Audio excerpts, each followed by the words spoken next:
Alléluia Papa Toukoum. Alléluia mon fils. Bienvenue sur Média 4C. Donc aujourd'hui, on te reçoit pour parler de ton histoire, ton témoignage, de ton parcours en tant qu'homme et au sein de l'Église du Christianisme Céleste, toi qui es un dignitaire de l'Église de France, pour que tu puisses partager ton histoire à la génération d'après, notamment au sujet de tout ce que implique ta fonction de chargé et les autres fonctions également que tu as pu occuper au sein de cette Église. Première question, donc ce sera sur ton identité. Comment toi, papa, en tant qu'homme, tu te définis? Merci beaucoup mon fils. Je rends grâce à Dieu qui a permis que le Saint-Esprit t'envoie pour essayer de comprendre à travers ma vision et l'œuvre que je fais dans cette Église, quel est le Dieu que nous servons. Comme tu sais, je suis Papa Toukoum, je suis le vénérable supérieur évangéliste, Tadé Toukoum, le responsable spirituel de cette paroisse où nous sommes, et par la grâce de Dieu, le chef de l'Église, qui est le révérend pasteur Emmanuel Oshofa,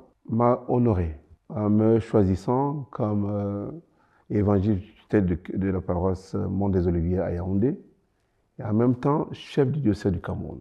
C'est un honneur vraiment.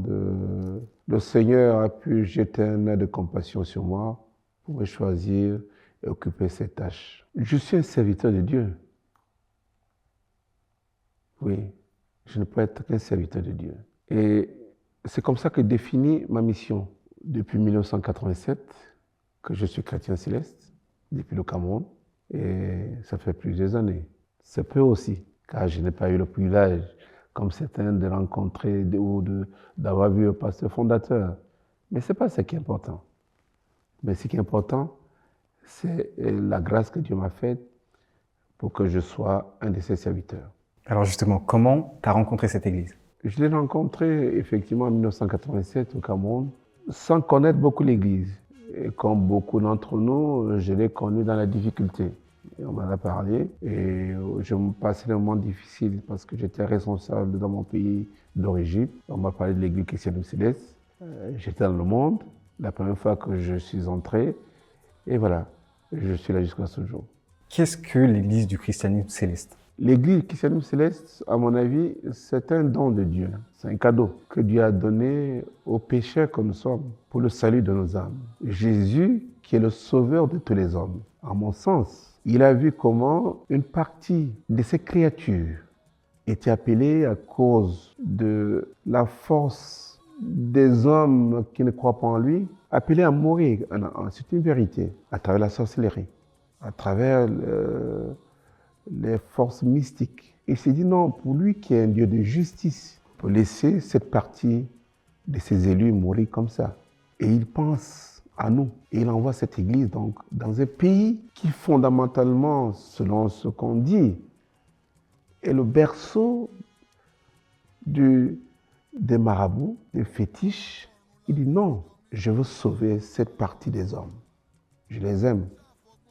Donc il envoie cette Église à travers son serviteur Esbizio Oshofa, afin que la manière dont lui décrète de le servir, une Église qui descend du ciel, nous devons l'adorer comme les anges l'adorent dans les cieux. Oui, il nous fait un don du salut. Quiconque donc sert Dieu dans cette Église, tel qu'il a révélé à son serviteur Oshofa en 1947, lui le salut est là. Voilà, donc pour moi, l'Église c'est un cadeau, un don que Dieu a donné à beaucoup d'entre nous. Parce que Dieu compare, Dieu est comme un mari, l'Église est comme une épouse de Dieu. Voyez-vous? C'est ça. Dieu, il compare sa personne comme dans un couple, où un homme, une femme se marient. L'Église, donc, est l'épouse de Dieu. Dans une relation d'amour, il n'y a que l'amour. L'homme doit aimer sa femme. Dieu aime son Église, qui est les membres de son corps. Donc nous tous, donc, nous sommes tous les enfants chéris de Dieu. Nous sommes la femme de Dieu, l'époux de Christ.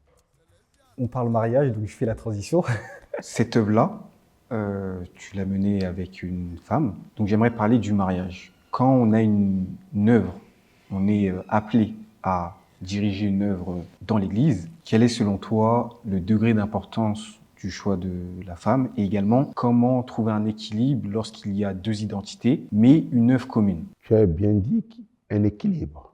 À mon avis, il est impensable qu'un serviteur de Dieu dans cette Église ne sont pas des catholiques où un prêtre doit rester dans le célibat, il ne doit pas avoir une femme. À mon avis, il est impensable qu'un dignitaire de cette Église soit sans femme.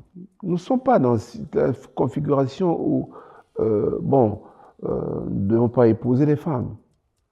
Il est impossible qu'on puisse faire cette œuvre tout seul. On a besoin d'une maman pour nous épauler dans cette œuvre. Souvent, il est très compliqué de parler de soi-même. Moi, je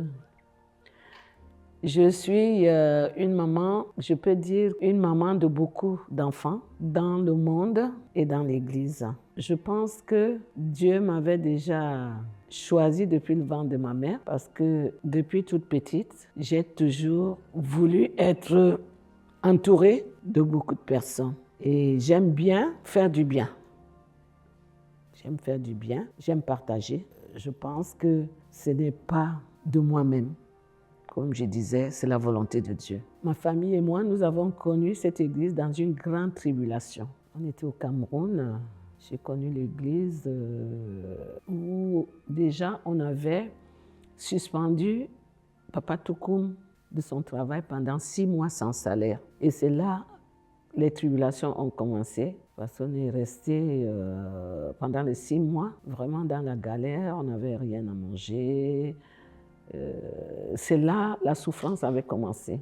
Mais Dieu, dans sa bonté et sa miséricorde, a voulu que pendant cette tribulation, qu'on lui fasse un rappel de 6 mois. Et quand il a eu ce rappel-là, moi, comme j'avais encore ma carte de séjour, j'étais restée longtemps en France et à un moment, j'ai décidé de rentrer. C'est comme ça que je l'ai rencontré, Papa Toukoum. Comme j'avais encore ma carte de séjour, j'ai voulu qu'on retourne en France. Et quand on est retourné en France, lui, il est resté, je suis retournée avec les enfants. Par l'inspiration divine, il est venu un soir. Tellement on a eu des tribulations, parce que tous les jours, soit il faisait un accident de voiture, soit les enfants étaient malades, les enfants étaient persécutés par les esprits mauvais. Moi, je lui ai demandé comme ça, est-ce qu'on peut partir en France puisque j'ai ma carte de séjour? Il n'a pas hésité. Il m'a dit, tu voudrais partir quand? Et moi, je lui ai dit, le plus tôt serait le mieux. Et c'est comme ça, après, quand on lui a fait ce rappel de 6 mois, il a tout fait pour qu'on revienne en France avec les enfants et moi. Et nous sommes arrivés en France. On n'a pas trop galéré parce que tout de suite, j'ai trouvé une maison dans le 5e. Tout de suite après, moi, je lui ai fait faire un regroupement familial. Donc, il est venu, lui aussi, il a trouvé un travail tout de suite. Ça fait que Dieu a voulu que nous puissions nous reconstruire rapidement parce qu'il travaillait, moi je travaillais. On a trouvé une grande maison et c'est comme ça que nous avons ouvert une société de gardiennage et à travers cette société, on a eu beaucoup de bénédictions. C'est là que Dieu a commencé à refructifier nos œuvres. J'aimerais revenir juste sur un point concernant la mission et la venue de cette église dans le monde, notamment en Afrique, puisqu'elle est une église universelle, mais qui est cependant née en Afrique avec une part forte au fondement d'africanité. Selon toi, est-ce que ça fait sa particularité? Toi, en tant qu'homme africain, certes, qui aujourd'hui a une partie de sa vie en France, est-ce que le fait que ce soit une église née en Afrique, avec des codes africains, t'a rapproché de toi d'une certaine manière dans ta relation avec le Christ? Je ne pense pas que parce que l'église est née en Afrique, soit quelque chose qui appartient seulement aux Africains. Dieu n'est une propriété de personne. Quand il envoie l'église, quand Dieu envoie son Fils, il dit quiconque croit en lui sera sauvé. Il ne fait de distinction ni des juifs ou des non-juifs. Il dit quiconque. Quand Jésus maintenant envoie le salut, il n'a pas distingué que nous sommes africains ou non-africains. Pour moi, l'Église est universelle. Elle n'appartient pas aux Africains. Le salut n'appartient pas à une catégorie d'hommes. Le salut est donné à tout le monde. Parce que tout le monde, les problèmes de sorcellerie, il y en a partout. Même chez les Blancs, il y a des sorciers. Même chez les Chinois, il y a des sorciers. Il y en a partout. La sorcellerie, c'est néfaste. Ça détruit. Ça tue. Je ne pense pas que le fait que cette Église soit née en Afrique, pour moi, ça une influence quelconque dans ma foi. Quand on a connu cette église au Cameroun, Papa Toukoum, c'est quelqu'un aussi que Dieu a vraiment choisi depuis le ventre de sa mère parce qu'il ne connaissait pas l'église. Et tout de suite, on l'a nommé président du comité, sans qu'on sache qui il est. On ne connaissait rien dans l'église. On l'a nommé président du comité. Et quand on est venu en France, moi, quand je suis venue, j'ai été à l'église de Drancy, à la paroisse de Drancy. Et comme je disais, on m'a lancé une impureté. Donc, j'avais tellement envie d'aller à l'église, mais avec mon impureté, j'hésitais. Jusqu'à ce qu'un jour, un dimanche, j'ai dit impureté ou pas impureté, je vais aller à l'église. Je suis allée à l'église avec ma fille Jessica qui avait 4 ans. Et quand nous sommes allés à l'église, j'étais très mal à l'aise parce que je savais que dans cette église, on ne rentre pas avec l'impureté. Et Papa Andrew, qui est chef du diocèse aujourd'hui, était un grand prophète. Pendant le culte, j'ai entendu quelqu'un qui était agité, qui venait vers moi. Il a pris la main de ma fille Jessica, il a demandé qui a cette fille. J'avais du mal à soulever le doigt parce que je savais que je n'étais pas dans les normes. Tellement il a insisté, j'ai soulevé le doigt avec beaucoup de timidité. Donc il m'a dit de venir et je suis venue avec la petite. Il m'a dit devant tout le monde, hein, devant l'autel, fais 7 fois Alléluia. J'ai fait 7 fois Alléluia. Et il m'a demandé, est-ce que tu sais pourquoi l'Esprit te demande de faire 7 fois Alléluia? J'ai dit non. Il m'a dit, c'est Dieu qui vous a enlevé dans une grande tribulation au Cameroun. Si vous êtes venu en France, ce n'est pas de vous-même, c'est Dieu qui vous a amené. Je peux vous avouer que j'étais contente et soulagée en même temps. Comment l'Unie de la Grâce est née? Comment est-ce que, à un moment dans sa vie, lorsqu'on œuvre dans l'Église du Christ Céleste, avec beaucoup d'implications, comme ça a été le cas pour toi, Imam Toukoum, il fut un temps à la paroisse Hôtel de Vie, à partir de quel moment Dieu suscite parmi un peuple, un homme, une femme, un groupe de personnes pour ouvrir une paroisse? Je vais un peu te surprendre, mon fils. Il y a quelque chose à laquelle j'avais toujours dit à Maman Toukoum, c'est de ne jamais être chargé de paroisse. Tu comprends ce que je dis? Tout le temps, ce que les gens ne comprennent pas. Je dis que être au service de Dieu, c'est un appel. C'est maintenant que je comprends. Je ne pouvais jamais m'imaginer, dans mon fond intérieur, qu'un jour je peux être au service de Dieu, au niveau qui est le mien aujourd'hui. C'était jamais été mon ambition.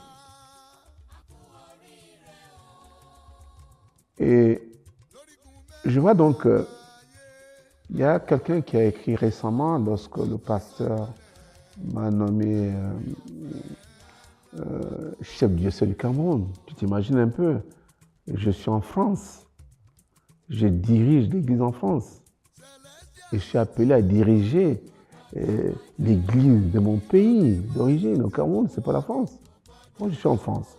Je suis en même temps le chef du diocèse du Cameroun. Je ne sais pas si on a vu ça dans l'histoire de l'église.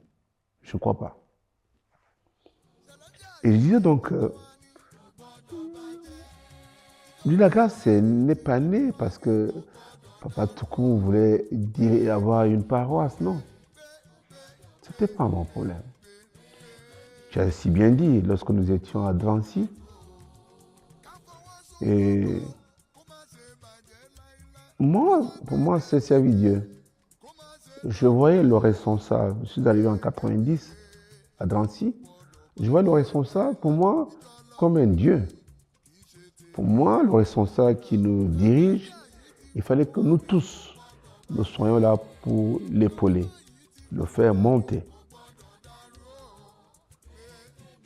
C'est toujours été comme ça.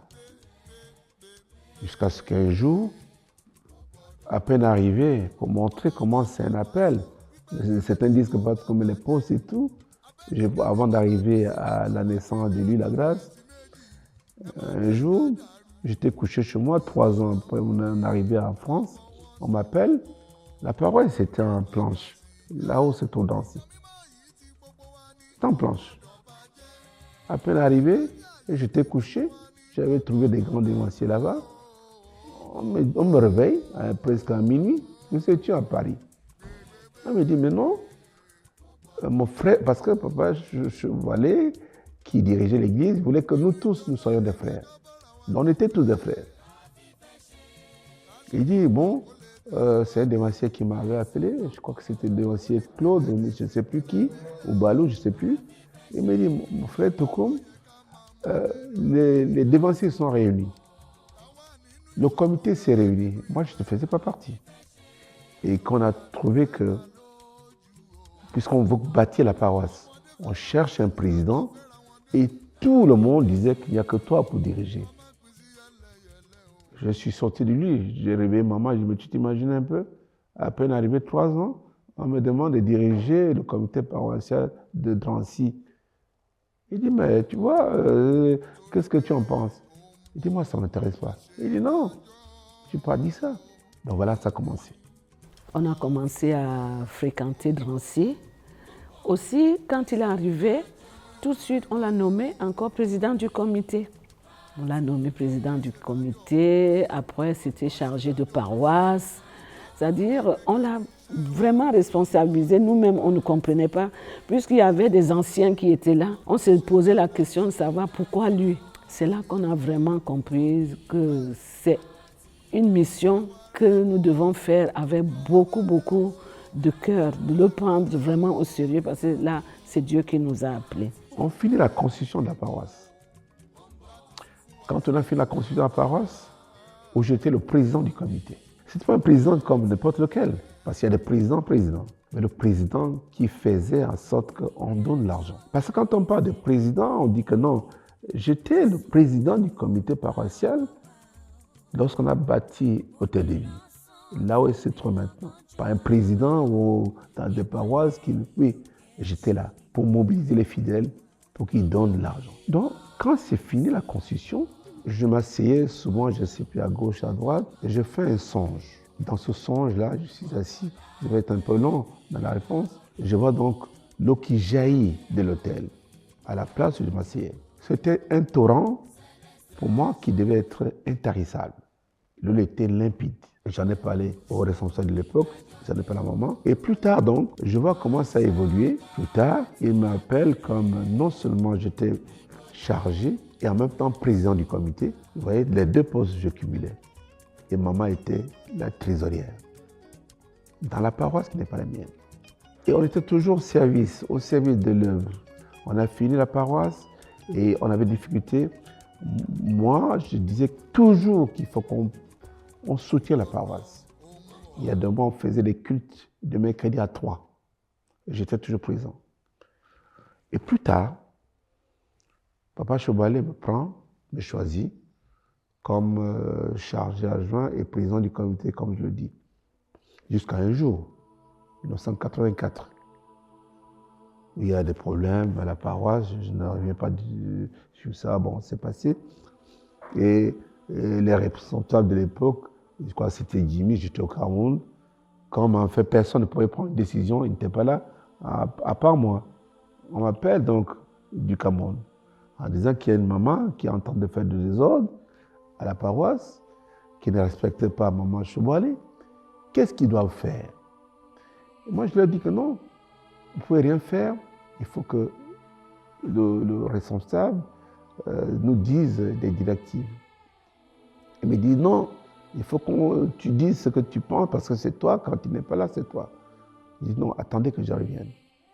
Avant que je revienne, cette maman qui est toujours là-bas, on décide de la faire partir. C'est là où tout se gâte. Au retour du responsable, il dissout tout le comité. Ton papa était maître de chœur, je crois bien. Le chef des prophètes, il dissout. Même les Jimmy qui avaient des anciens, il dit non, ils ne peuvent pas entendre. Moi, pareil. C'est là où tout se gâte. Donc, au sorti de la réunion, beaucoup disent qu'ils ne reviendront plus. Et moi, j'ai dit non, il est hors de question parce qu'on n'est pas venu pour les postes. Moi, je continue à aller à la paroisse. En même temps, Dieu m'avait béni, j'étais un homme d'affaires. Les devanciers viennent me voir, je suis dans mon bureau. Les Jimmy, les ton père, ils y ramènent. Ils disent, papa, il faut qu'on crée une paroisse. J'ai dit, non, je ne suis pas là. C'est parce qu'il nous a demandé d'enlever dans des postes et puis on va aller créer une paroisse. Et je ne suis pas pour la création. Je ne veux pas entendre parler. Et il ne venait plus. Et moi, je continue à aller. Alors, à quel moment il y a une transition? Et à un moment donné, attends, j'ai fini. J'ai dit que c'est un peu long parce qu'il y a beaucoup de choses à dire. Donc, ce qui fait que ce qui me pousse à ne plus aller, parce qu'il y a eu un différend entre papa Cheboalé et moi, ce jour, je vais le voir pour qu'on règle ce différend, alors que maman, tous ces dévanciers ne venaient plus. Il y a quelque chose qui m'a choqué le plus. Je t'ai dit tout à l'heure que quand on a bâti la paroisse là, c'est Dieu seul qui sait ce qu'on a fait. Et tu sais ce qu'on m'a dit? On est dans le bureau. Dans son bureau que tu connais. Je viens, je me convoque, je viens parce que je n'allais plus à la paroisse.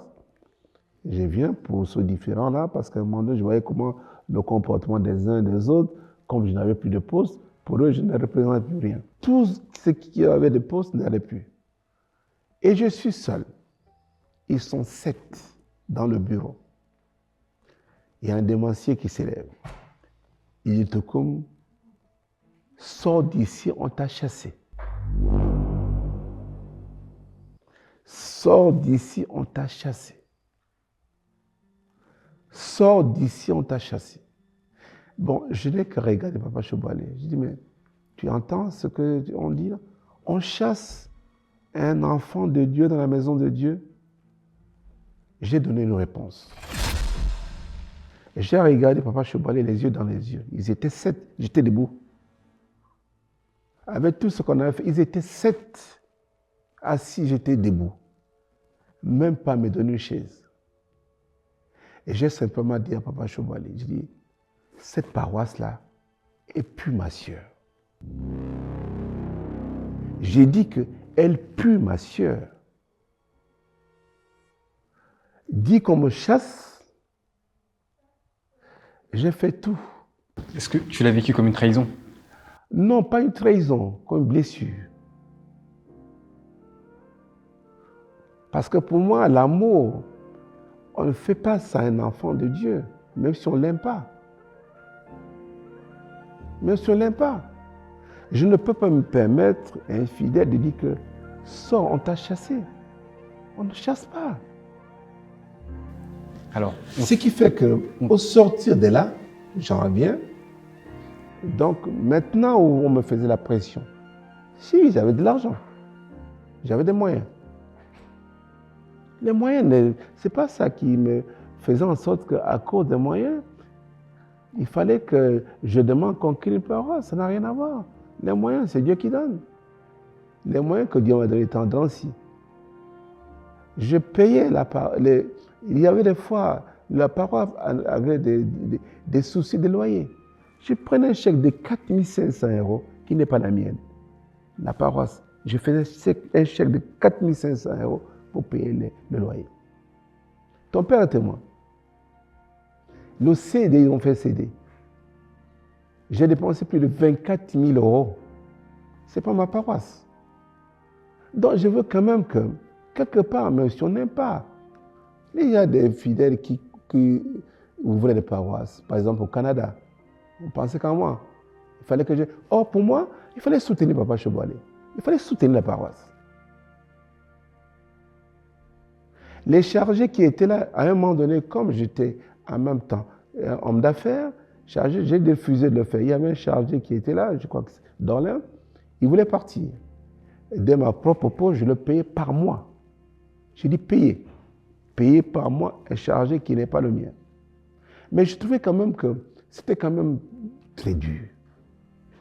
Je ne voulais pas la reconnaissance. Mais on ne dit pas ça. Mais j'ai laissé mon Dieu faire justice. Donc, en sortant de cette réunion, je n'ai jamais pleuré autant. Je n'ai jamais pleuré autant. Je disais que non, c'est pas ça l'Église. Je ne voulais pas la reconnaissance. Donc, quand je sors de là, et j'ai dit, ok, peut-être c'est vous qui avez raison, les dévanciers, les Jimmy, ton père, tout le monde. En disant, peut-être c'est vous qui avez raison, créons paroisse. Je suis d'accord maintenant. Créons paroisse. Mais pas que je sois chargé. Donc, ce jour-là, on réunit 7 familles dans mon appartement, dans notre appartement à Fontenay-sous-Bois. Il y avait 7 familles, ton père et ta maman, Jimmy et une autre. Et c'est 7 familles. Je demande de trouver 7 couples. Donc 7 couples. 7 couples. 7 couples si vous voulez qu'on crée une paroisse. Donc alors, lesquels? C'est lesquels des 7? Les 7, il y avait ton père et ta maman. Papa mes frères, maman mes frères. Il y avait Jimmy et son ex-copine qui était Colette. Voilà. Papa Jimmy, maman Colette. Voilà. Il y avait Isiramen et sa femme. Il y avait moi et Maman Toukoum. Célestin, qui est mon agent aujourd'hui, avec sa femme. Il y a Maman Doumbé, père son âme, et son mari. Et en fait, j'ai demandé qu'il faut 7 couples. Bon, bref. Donc, on priait à la maison. Et ce jour-là, je me demande, après une prière, parce que ça commence toujours par dans la chambre, dans l'appartement.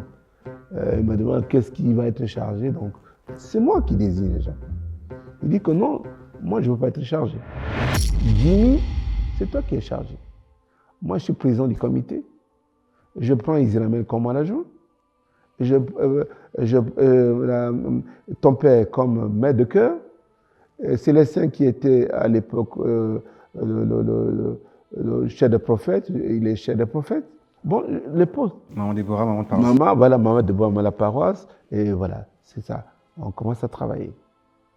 Mais jamais je n'ai pensé un jour être chargé de paroisse. C'est pas ça. Hein. C'était pas ça. Comment on trouve un équilibre pour œuvrer à deux? C'est pas facile. C'est vraiment pas facile, mais quand Dieu vous appelle, on peut le faire parce qu'on a le soutien de Dieu. Quand j'ai connu aussi l'Église, j'ai eu des grandes tribulations. Mais Dieu m'a tellement donné une force que moi-même je ne comprenais pas. Ça fait que les choses que moi, j'acceptais, les autres personnes autour de moi me disaient que « Ah, comment tu fais ?»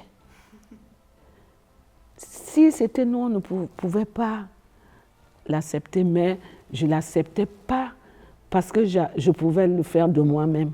C'est Dieu qui m'avait donné cette force-là. L'Église du Christianisme céleste, pour moi, je peux dire que c'est une église en or. Je ne sais pas comment appeler ça, mais c'est une église en or. C'est la dernière barque qui est venue pour sanctifier le monde. Moi, j'étais catholique avant. J'allais à l'église catholique, mais je ne ressentais pas la présence de Dieu. C'est vrai que quand j'avais 10 ans, en 64, on m'avait choisi choriste dans une église catholique où je chantais les dimanches. Mais je ne ressentais pas. Je chantais pour chanter parce qu'on me demandait de le faire, mais je ne ressentais pas vraiment le Saint-Esprit. Pourtant, c'est une belle église aussi. Hein. C'est une grande église, l'église catholique. Mais cette église, l'église du christianisme céleste, pour moi, c'est une église que je ne pourrai jamais abandonner. C'est une bonne église. Je dis bien cher les paroles parce que je pense que l'œuvre, ce n'est pas un jeu. On ne devient pas chargé parce qu'un jeu, on veut faire ce qu'on veut. C'est la vie, c'est les âmes, c'est la vie qui est en jeu. Dans le chargé encore qui était Jimmy, c'est son attitude qui fait en sorte qu'on se révolte, on n'est pas content, comme un homme spirituel. Parce qu'à un moment donné, c'est trop long ce qu'il a fait, et moi, donc j'étais le président du comité. C'est vrai qu'on peut dire qu'à 90% de l'installation, c'est pas Toukoum qui a fait, et moi Toukoum. Mais ce n'est pas ça le problème. Mais la manière dont l'esprit avec lequel il commençait à diriger l'église, on ne voyait pas que c'était normal. Jusqu'au point où, bon, les dévanciers viennent me voir en me disant que non, la manière dont Jimmy est en train de diriger la paroisse, c'est pas bon. Puis surtout que, parce qu'il faut voir la genèse. La genèse, c'est telle que l'église, il y a quand même un début et il y a des piliers qui commencent l'œuvre. Je pense que quand bien tu me parlais d'Ancy, à l'époque, hein, je me souviens qu'un jour, on était en réunion, il dit que quand il est venu, il avait des devanciers qui étaient avec lui, qui l'ont suivi, à l'époque, ils étaient avec papa à leur pot, mais à un moment donné, il commençait à déconner, il les a fait partir. C'est évident, même s'ils sont venus ensemble. Donc, à un moment donné, un chargé qui ne fait pas ce qu'il faut, nous ne sommes pas les gamins. On ne peut pas investir quand même beaucoup nos vies pour que quelqu'un s'amuse. Ce n'est pas possible. Donc, ce qui fait que, au vu de son comportement, on a trouvé qu'il ne pouvait plus être à la tête de l'église comme responsable. Et tout simplement qu'autour, on est venu me voir. Donc, en fait, on avait le pasteur qui est papa au chauffeur, Emmanuel, qui est le pasteur actuel. On a dit que non, il fallait trouver une solution. Et il a pris une décision pour le faire partir et me choisir. Et moi donc, parce qu'en attendant, on a cherché qui pouvait le faire. Il n'y avait personne. On m'a dit, non, papa, comme tu étais le chargé adjoint de Papa Chouboalé, tu as déjà occupé ces fonctions, point là. Vous voyez comment? Et je ne pouvais plus hésiter. C'est là où c'est venu. J'ai dit, ok, tant mieux. Et là, bon, tout comme elle a aussi, avec son insistance, bon voilà, je suis devenu chargé.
C'est une grande question qu'on peut soulever. Est-ce qu'une erreur de parcours dans le cheminement peut emmener un chargé à être destitué ou remplacé? Ah ben oui. Ah ben oui. Papa et moi, on a eu des grandes tribulations. Papa, tout coup, m'a fait la prison. Il a fait la prison parce que le diable voulait vraiment il nous a persécutés. Parce que dans cette église, si tu n'es pas passé par le feu, tu ne peux pas dire que je suis enfant de Dieu. Je crois que Dieu voulait qu'on passe par là pour que nous-mêmes, qu'on comprenne que les voies de Dieu sont insondables et que suivre Dieu, ce n'est pas facile. Aujourd'hui, là, je peux avouer qu'on a compris ça. Donc, il y a des choses Il y a des choses qui ne peuvent plus, moi, personnellement, me déstabiliser. Non. Parce que j'ai compris qu'avec Dieu, il faut la persévérance. Sans la persévérance, tu ne peux pas le connaître. Il faut prendre l'exemple de Jésus-Christ. Parce que Jésus-Christ, il a été persécuté. On l'a traité de tout. On l'a crucifié. On l'a traité d'imposteur. Mais il a persévéré jusqu'à la mort. Et il a eu la victoire. C'est comme ça qu'un enfant de Dieu doit marcher. C'est pour ça qu'il nous dit dans sa parole que qui veut le suivre doit porter sa croix. Cette croix-là, c'est des tribulations. Alors parmi les hommes de Dieu, ça peut arriver que certains fassent des erreurs. Qu'est-ce qui fait que selon toi, certains ont recours à sa miséricorde et d'autres non? Est-ce qu'il y en a qui sont dans le vrai et d'autres dans le faux? Ou est-ce que c'est une suite de circonstances? Dieu est un Dieu de miséricorde. Le Dieu que nous louons, il ne se laisse pas de pardonner. Dieu pardonne. Mais je le dis, mon fils, il y a la repentance. L'homme, c'est la faiblesse. L'homme est faible. Quand je parle de l'homme, l'homme en général, que toi, moi, tout le monde, nous sommes faibles. Donc, quand on est faible, qu'est-ce qu'on fait? On va vers celui qui peut pardonner, qui peut te fortifier. Alors ces hommes-là de l'Église... Non, attends, je réponds à ta question. Et donc, je le dis encore, et je vais le dire vraiment de... où est le micro? Où est la caméra? C'est ça là? C'est ça la caméra? D'accord. Je vais le dire en regardant la caméra. Il y a vraiment des chargés, il y a des chargés et des non chargés. Je suis désolé de dire ça. Il y a des personnes qui ne sont pas des chargés, mais il y a des chargés dans cette église. Pourquoi? Parce que beaucoup qui ne sont pas appelés. Et on disait à un moment donné que beaucoup ont recours à d'autres forces. Et je crois que c'est vrai. Ça, c'est une vérité. Hein. Parce que quand je vois l'attitude de certains chargés, quand je vois leur comportement, moi, je me pose la question, c'est vraiment celui-ci comprend qu'il est un pasteur. Est-ce qu'il a des âmes, des brebis que Dieu lui a confiées? Il a une responsabilité devant celui qui peut le démettre de ses fonctions. Et qu'est-ce qu'ils font? Comment tu peux imaginer qu'un des anciens chefs de paroisse ne savent pas annoncer l'évangile? Ils n'arrivent pas même pas à prier. Prier. Ils pensent que chargé, c'est le titre, c'est tout. Il ne sait pas s'occuper des fidèles. Il ne fait pas l'œuvre. Non, je pose des questions. Donc, ce qui fait que il y a des chargés, quand le monde dit, mais tiens, tu sais, lui là, il est Jésus-chrétien, ou bien, c'est possible. Mais ce chargé-là, quand Dieu te rattrape, quelle miséricorde tu peux demander à Dieu? C'est comme celui qui sait Dieu et maman. Dieu ne sera jamais content. Parce que tu peux servir Dieu et un autre Dieu. Le Dieu, il n'y a qu'un seul. Donc maintenant, quand tu adresses la prière à Dieu, est-ce qu'il a entendu? Ce Dieu que je connais là, le Dieu d'amour, le Dieu de miséricorde, le Dieu qui te demande l'humilité, la crainte de son nom, qu'est-ce que tu peux demander? Tu peux tomber, il ne va pas te relever. C'est pour ça qu'il y a des chargés là, ils ont fermé les paroisses. Tu penses qu'un jour ils vont ouvrir? Je ne pense pas. Je ne pense pas. Ils ne pourront jamais ouvrir. Qui va les suivre? Mais donc quand ils sont aigris, quand ils sont dans ces situations, ils sont aigris. Ils en veulent à ceux qui... Ils vont te dire, ah mais tu sais, moi je suis à l'église depuis longtemps, je connais l'église, je connais le chauffeur. Comme si en fait le fait de connaître le chauffeur, d'être à l'église depuis des millions d'années, ça te donne le droit, alors que tu ne fais pas ce que le chef du gouvernement t'a demandé de faire, et il doit te mettre que tu as il te bénit, non. Il fait faire ce qu'il demande. C'est pourquoi ils sont là. Donc, Dieu, pour te relever, quand maintenant tu te repens, tu vas vers lui, Il voit que oui, tu as fait des efforts. Il peut même te prouver. Les gens ne comprennent pas. Il peut te prouver. Lui a été prouvé. Lui a été prouvé. Tu peux penser une seule seconde que 10 ans après, on sait ce qu'on sait aujourd'hui. Qu'est-ce qu'ils ont dit qu'on nous enterrait? Combien de fois nous enterrer? Alors quand on ne connaît pas le Dieu que tu loues, eux ils pensent que tu loues le même Dieu qu'eux. Oh, tu vois, c'est pas ton problème. Ouais. C'est pourquoi donc, Dieu, qui est justice, il répond à certains, pas à d'autres. Pour répondre clairement à ta question. Je te dis, mon fils, être chargé, c'est une élection. Il faut être appelé par Dieu. On se désigne pas chargé. Ça, c'est une vérité. Et ceux qui ont essayé de se choisir comme chargé, parce que Dieu, c'est Dieu qui choisit ses élus. Tu peux être ministre de Jésus s'il ne t'a pas appelé. Oui. Pour être un ministre d'un gouvernement, il faut que le président te nomme. Tu ne peux pas dire que moi, je veux parce que je pense que je veux faire partie de ce gouvernement. Non, il faut que tu sois nommé. Si Dieu ne te nomme pas, tu peux te nommer, mais ça va être là pour toi-même. Donc, pourquoi est-ce que, malgré tout ce que nous avons connu, ah oui, tu m'as posé une question tout à l'heure, avant que l'interview commence, pourquoi est-ce que nous sommes là? Mais parce que nous avons la foi qu'il faut être, quand on est appelé, être au service des autres. On ne vient pas pour se servir, on est là pour servir les autres. Et quand on a ça, parce qu'il y a des chargés qui sont là pour être chargés parce que, sans doute, ils n'ont pas de vocation dans le monde. Ils se disent, mais aujourd'hui, il veut être chargé. On voit les paroisses qui naissent, qui se ferment. Je pense que s'il était dans cette configuration, lui devait être fermé depuis longtemps.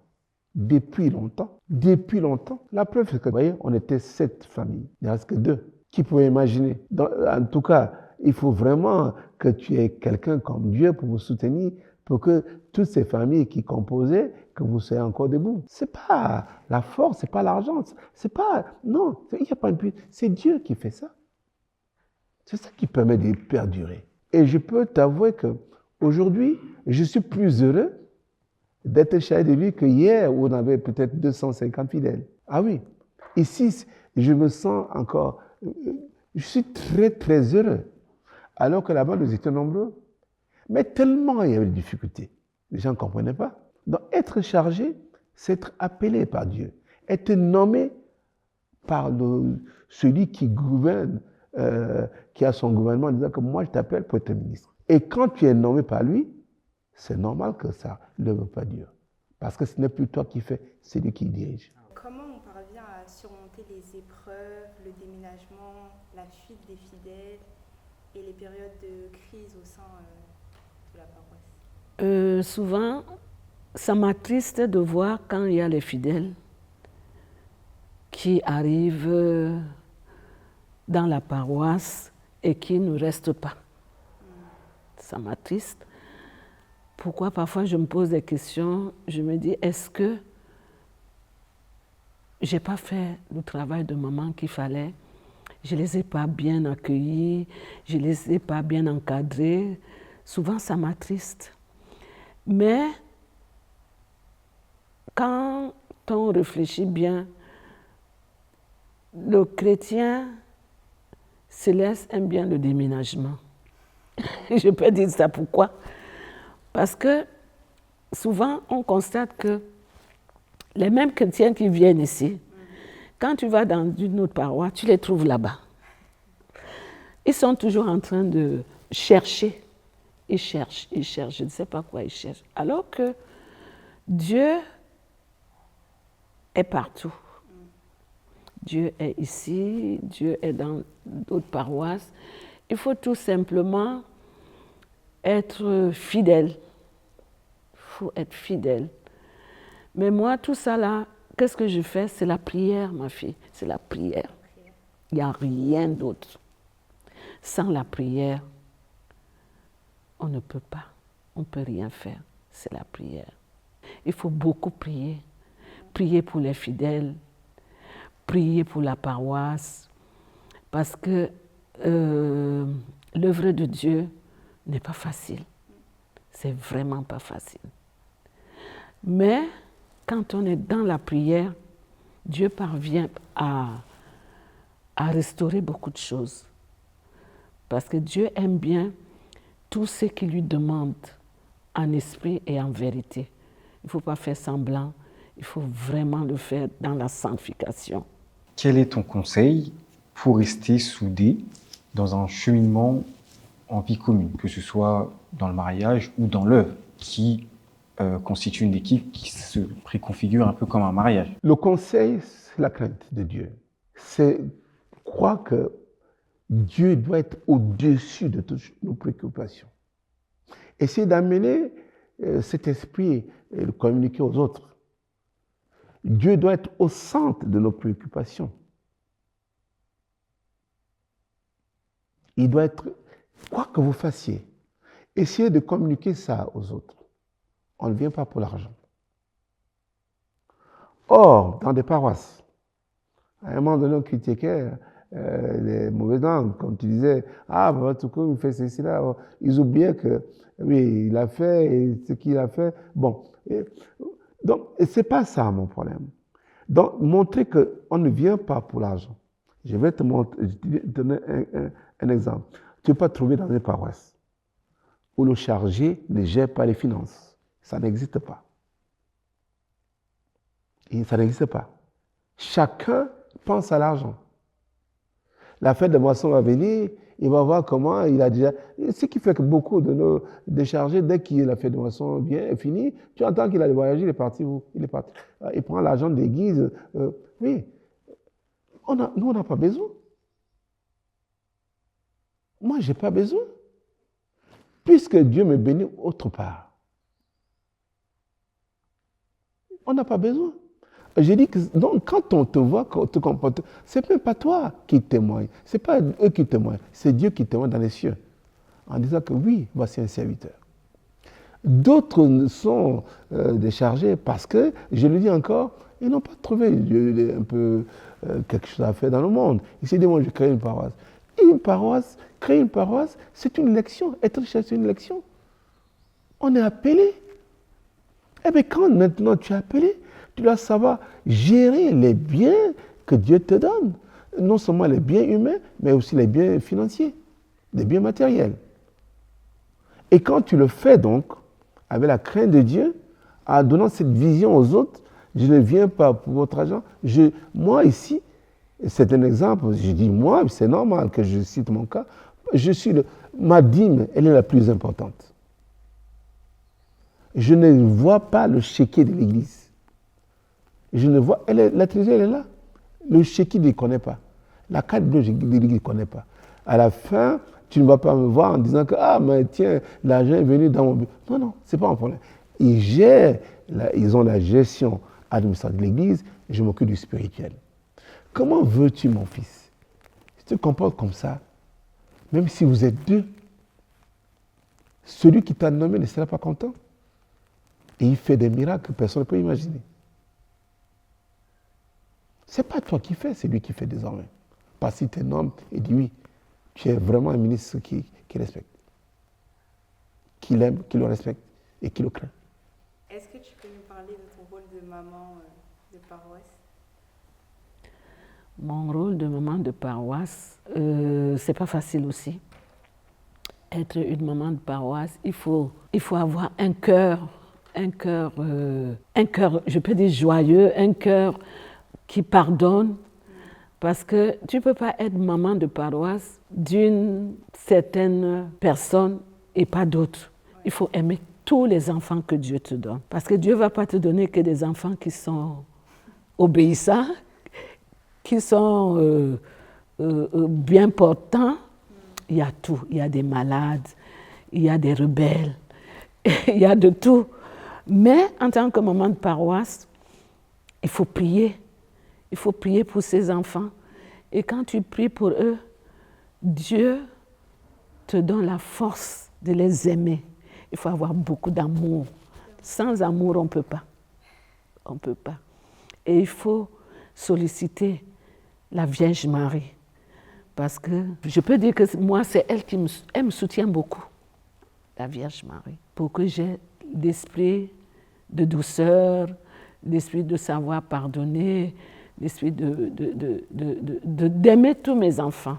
L'histoire de Lily Lagrasse reste tout de même intimement liée à celle d'Hôtel de Vie, dans ses débuts notamment, et à l'œuvre de Papa Choboalé, aussi élaborée et la critique qu'on puisse tenir. Jusqu'à récemment encore, de 2015 à 2020, tu rejoignais la réhabilitation, en tant que chef de diocèse notamment. Qu'est-ce qui justifie un moment, dans la direction qui est donnée, ces changements de tendance? Oh, je ne sais pas ce que tu entends par là. Je me rappelle que lorsque nous sommes arrivés à Nancy, à l'époque, Papa Choboalé était assistant évangéliste. Bon, moi je viens d'arriver à 90, j'ai trouvé les dévanciers qui étaient là. Moi je connais l'église au Cameroun. J'étais président du comité au Cameroun. Et dès que je suis arrivé à l'église, 2 mois après, maman est là, on m'a choisi comme président du comité. 2 mois. J'ai dit, mais c'est quoi? Pour moi, c'était possible. Je viens d'arriver, 2 mois, on me prend comme président du comité. Donc quand je viens en France, pareil, vous voyez comment Dieu choisit ces personnes. Et je trouve que un jour, on est parti à La Réunion, je crois qu'il y avait les Alokpo, tout le monde là. Vraiment, ça s'est mal déroulé. Au point où il y avait, les gens voulaient donner jusqu'au coup de poing. Bon, je ne sais pas si c'est à cause de ça. À un moment donné, il a demandé qu'on ne puisse pas prendre les onction. Que ce soit du côté du Nigeria, que ce soit du côté du Bénin, qu'on soit neutre. Donc on était neutre. C'était ça, neutre. Donc, que ce soit Papa Bada qui venait, ou Papa Abba aussi, on devait prendre l'onction. C'était la position. Tes frères. On était habillés comme ça, des frères, c'est tout. Donc, maintenant, avec ce qui a choqué, je le dis très honnêtement, des personnes, parce que j'étais le président du comité, des personnes comme Andrew, qui est le chef du diocèse, ou bien les Jimmy, beaucoup d'entre eux, qui étaient quand même mes aînés, dans, je le dis bien sûr, dans l'entrée de l'église. Voilà. C'est qu'un jour, donc, c'est Papa Bada qui vient. Papa Bada vient. Bon, alors qu'en fait, il nous a dit de ne pas prendre des onctions, on nous apprend qu'on a demandé à Papa Choboalé d'être Seigneur évangéliste, portant le bleu là, avec la bande jaune là. On le voit débarquer un dimanche avec. Ça a révolté beaucoup de personnes. Voyez-vous, il faut être juste. Donc, ce qui fait qu'Andro, le lendemain, il est parti. Et lui aussi, il a dit, dans ce cas, il s'en va, il est parti prendre son onction. Les Jimmy, là, ils ne prenaient jamais les oncions. Jamais, ce qu'on disait, il n'a jamais pris l'onction. Donc, en fait, ça a été le désordre. Bref, c'était au début comme ça. À un moment donné... C'était vécu comme une trahison, ça? Je ne sais pas si c'est une trahison. Oui, en fait, oui. Parce que quand même si tu es leader, je suis chef ici. Je demande il y a une ligne de conduite. Et que vraiment, les fidèles voient que ce n'est pas ce qui est dit qui est fait. Vous voyez, c'est quand même, c'est blessant. La loi doit rester supérieure Je ne sais pas si, oui, en fait, tu parles de loi, je ne sais pas. C'est comme ça. Donc, bref, c'est ce qui s'est passé. Et maintenant, où les choses changent, parce qu'il faut faire attention dans la vie. Le pasteur Emmanuel, qui était le chef diocèse de France, il devient le pasteur mondial. Vous voyez comment? Il devient le pasteur mondial. Donc, il dirige l'Église dans le monde entier. Il faut qu'il choisisse un chef de diocèse pour le remplacer. Et lui, je sais qu'il y avait des tensions entre lui et Papa Choboalé, il ne peut pas le prendre. Il ne veut pas le prendre. Il veut prendre l'autre, Ranti, qui était un peu plus souple. Voilà donc ce conflit qui vient, qui commence par là. Et c'est moi qui dis à Papa Shobale, non, allons au Nigeria. Il faut qu'on parte au Nigeria. Et il dit non, j'ai dit non, papa, il faut qu'on aille au Nigeria. Tu ne peux pas, en 2002, je crois, il faut qu'on aille au Nigeria. Moi, je veux payer le billet d'avion. Aller au Nigeria pour quelle raison? Parce que pour moi, le fait que Oshofa, il est devenu pasteur et qu'il va nommer quelqu'un d'autre, compte tenu de ce qu'il a fait en France, moi, je ne voyais pas ça bien. J'étais toujours avec lui. Donc, il dit, oui, je paye le billet d'avion, maman, moi, et quelqu'un à Londres, là, on passe par Londres, on récupère, on va à Londres. Maintenant, il fallait faire en sorte qu'on voit les personnes pour qu'ils soient nommés chef du diocèse. Qu'Oshofa le mène chef du diocèse. À la place de Nanti. C'était un combat. Et maintenant que le pasteur le donne, le pasteur qui n'est pas fidèle, il ne l'écoute pas. Et donc, il décide donc, à cause de ça, ce sont des dévanciers de France qui se révoltent. Il dit non, la manière dont il dirige l'Église, ils ne sont pas contents. Donc, un jour, pour te dire, Jimmy, qui était le chargé, il m'appelle, il me dit, papa, il y a une réunion dans une paroisse à Goussainville, parce qu'on n'est pas content de la manière dont Papa Shobale dirige l'Église. On veut créer un diocèse B, dont il y a maintenant 2 diocèses.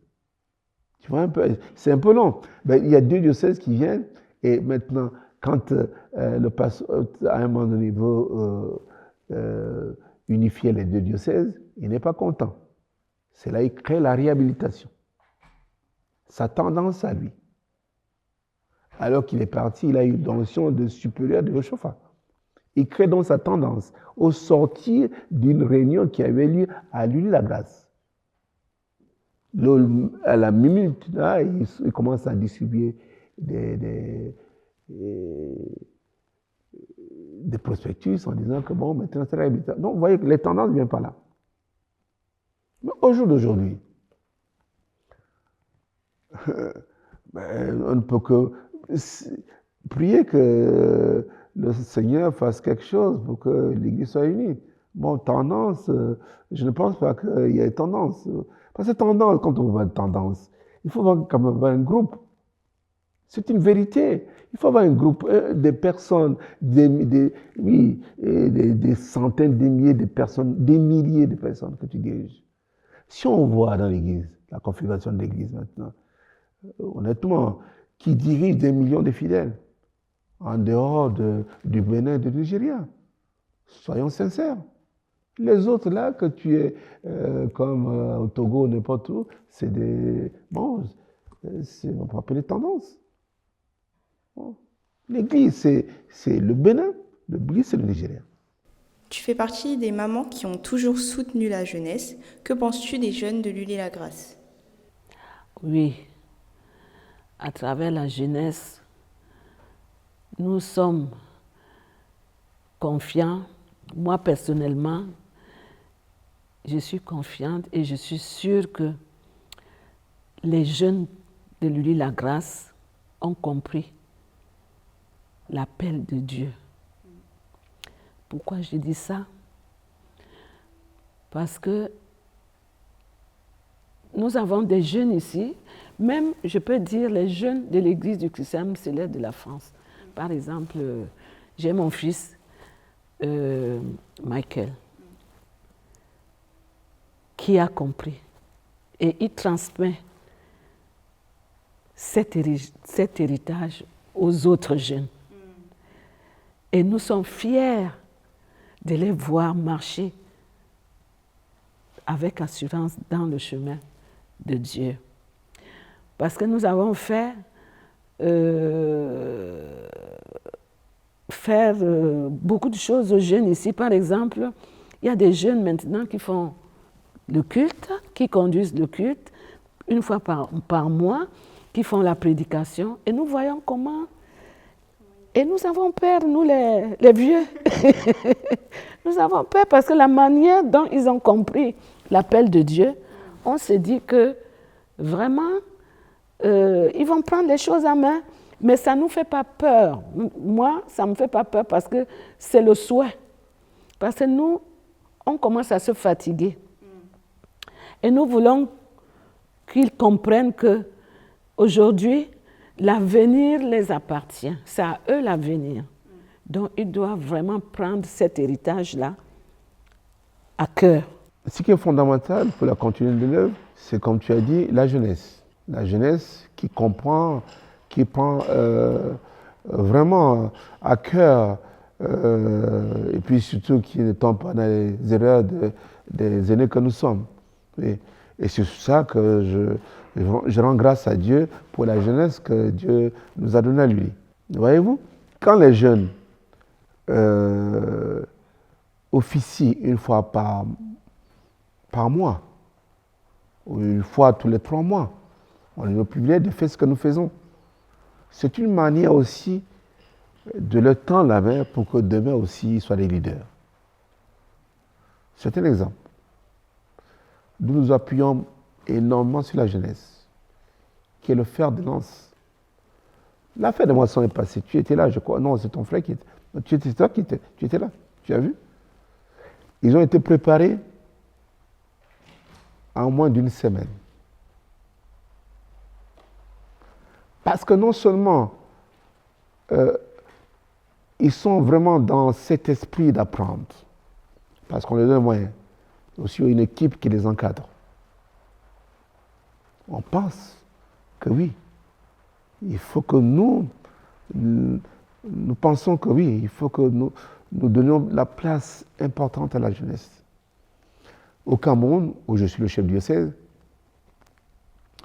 et je me rappelle, mon prédécesseur, par son âme, un jour nous voyagions, il m'a laissé entendre qu'il s'appuyait sur la jeunesse. Ce qui fait que, oui, le diocèse du Cameroun a une jeunesse vraiment formidable, un comité des jeunes qui est très puissant. Voyez-vous?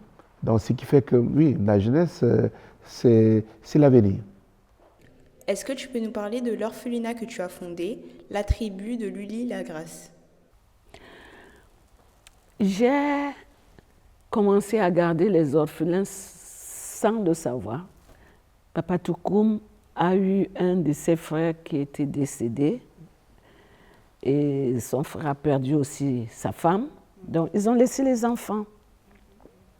Et moi, je suis allée au village de Papa Toukoum. J'ai rencontré une orpheline. Je ne sais pas pourquoi. Moi, je dis toujours c'est la volonté de Dieu. Je me suis approchée d'elle et je l'ai beaucoup aimée. Elle n'avait que 12 ans.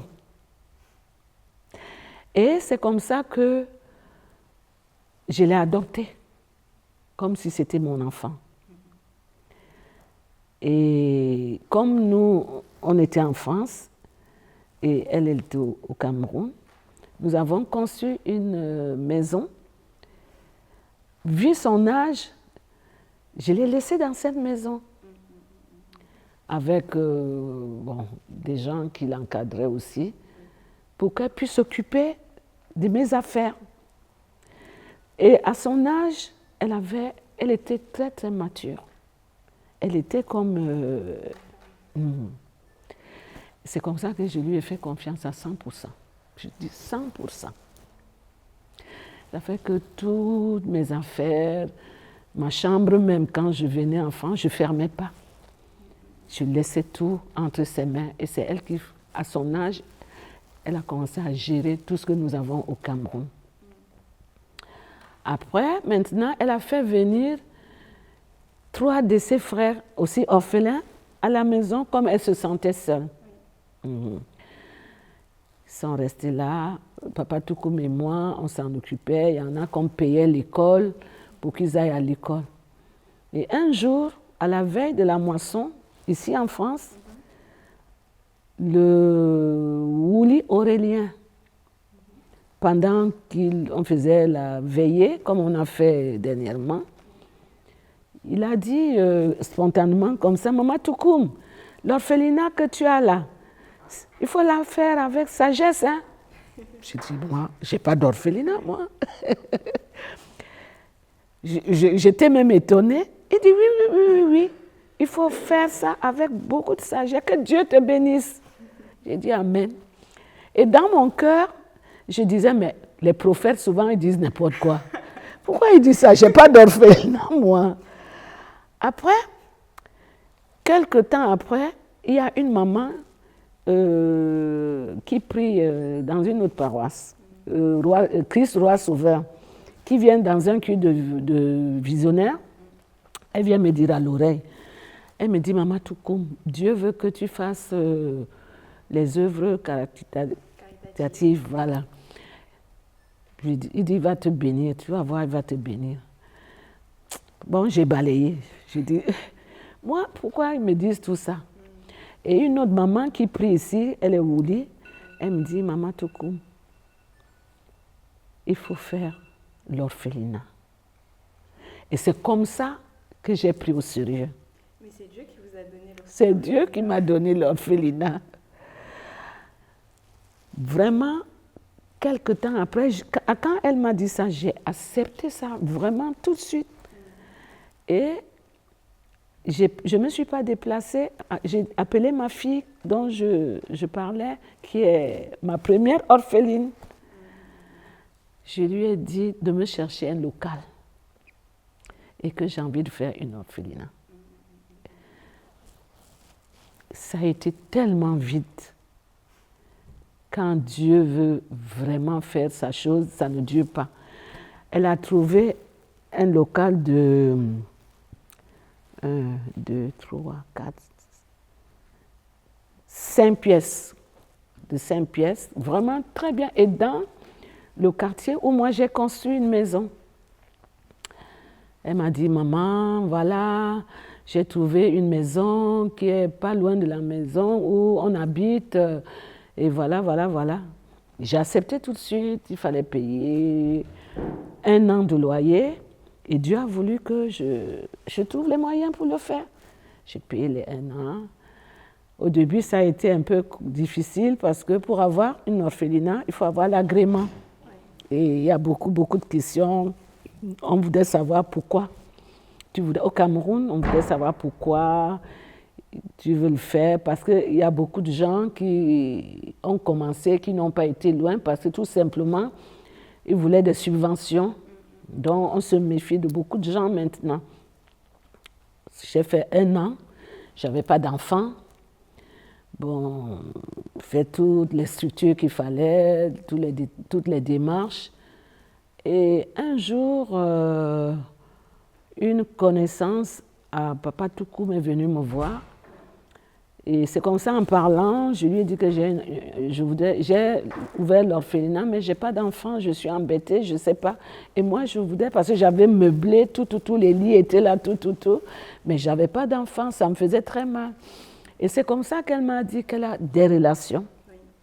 Elle va m'amener voir quelqu'un qui va me donner, pas tout à fait un agrément, mais un papier qui va me permettre de commencer à travailler. Oui. Et tout de suite, les choses ont été très vite. J'ai trouvé une assistante maternelle. J'ai trouvé 2 femmes, une cousine à Papa Toukoum qui est orpheline aussi, que j'avais élevée. J'ai trouvé 3 femmes qui ont commencé qui sont venues à l'orphelinat.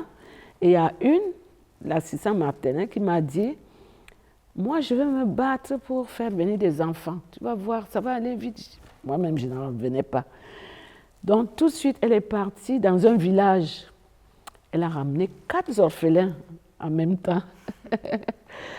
Et c'est comme ça que les portes se sont ouvertes. On a commencé à nous proposer les autres, comment on appelle, orphelinats. Ils nous ont proposé 2 enfants. Enfin, j'en ai en tout maintenant, j'ai 12 enfants. Et j'ai été inspirée et j'ai appelé cet orphelinat la tribu de Lully-la-Grâce. Donc, je suis très, très, très contente d'avoir eu ces enfants qui m'aiment beaucoup. Et c'était des enfants vraiment perdus. C'était des enfants perdus. Il y a beaucoup comme ça en Afrique. Il faut les aider. Moi, je les prends comme mes propres enfants. Mes petits-enfants, pas enfants, mes petits-enfants. Parce que tous, ils m'appellent mamie. Ouais. Donc, ils n'ont jamais été à l'école. Tous, hein, il n'y a aucun qui a été à l'école, mais Dieu a fait tellement un miracle que cette année, je peux dire qu'il n'y a que 2 parce qu'ils ne veulent pas l'école, mais j'ai pensé qu'il faut leur faire des formations. Mais les 10 là, tous, ils ont été formidables. Ils ont passé leur examen. Qu'entends-tu par Jésus, le bon berger de Lully-la-Grâce? Jésus-Christ est le bon berger. Jésus est là pour paître ses brebis. Et Lully-la-Grâce, sans Jésus, n'aurait pas été jusqu'à ce jour. Nous avons, comme je dit tout à l'heure, passé des moments très difficiles, la paroisse Lully-la-Grâce.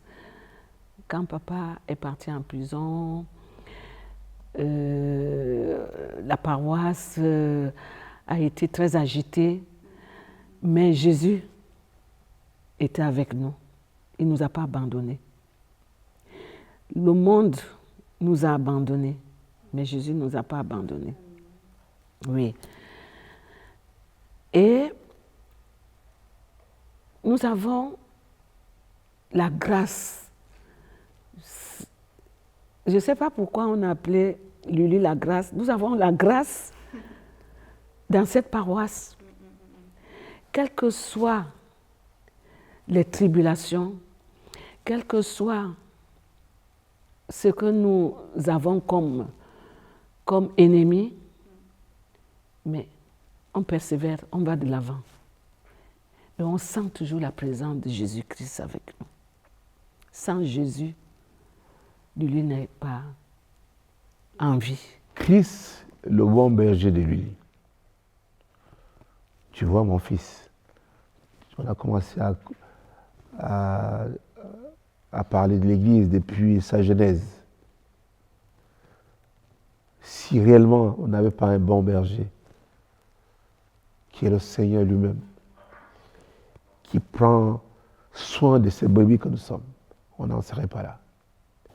Et Papa Toukoum, on te dit merci d'avoir partagé ton témoignage sur Média 4C. Et on prie le Dieu d'Oshofa qui te fortifie dans cette œuvre et qu'il fasse de cette paroisse une paroisse de référence en France et dans le monde. Merci beaucoup, mon fils. Je tiens quand même à te remercier et puis l'équipe qui t'accompagne, d'avoir pris de votre temps pour qu'on partage ce moment-là. Ensemble, tu es venu me voir, tu me vois les questions que je n'ai pas préparées.